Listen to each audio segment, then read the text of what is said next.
waxaynu rabnaa inaynu ka baxno habqankii waxaan rabnaa inaan ka baxno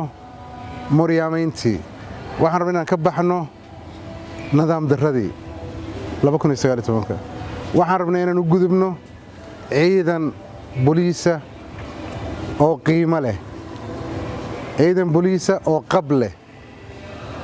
ciidan booliisa oo qorshe leh ciidan booliisa oo aqoon raadiya migu raacsantiin ciidan booliisa oo karaamo leh aniga waxa iga go'an idinka Ilaahay intaan meesha jooga hayraata badnaato in cadaaladdu meeshan idinkugu timaado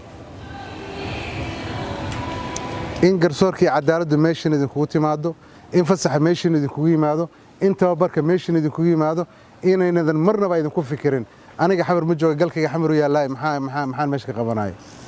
migu raacsantiin garsoorkiina meeshan ku heshan hadii la raalka noqdo tan wax aad iyo aad loogu farxo waay wiil dhalinyaro ah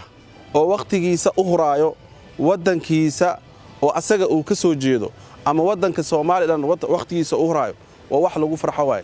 laakiin booliska iyo ciidamada kale waxay ka kala duwan yihiin booliska waxa la sheegaa inuu yahay sharci socdo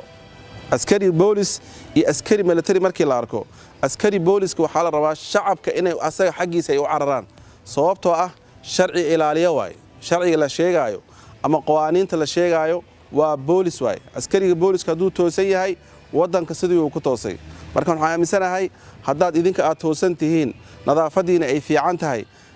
amaanka aad sugaysaan dadka xoolahooda ay idinka nabad galayaan waxaan aaminsanahay magaaladaas wax kale oo loo baahan yahay ma jirto sababtoo ah shacabkan oo adigu kula shaqeynaa wax walba ay dhici rabaan aysan dhicin la rabo in la soo maleego shacabka markaas wuxuu ku qasban yahay inuu adiga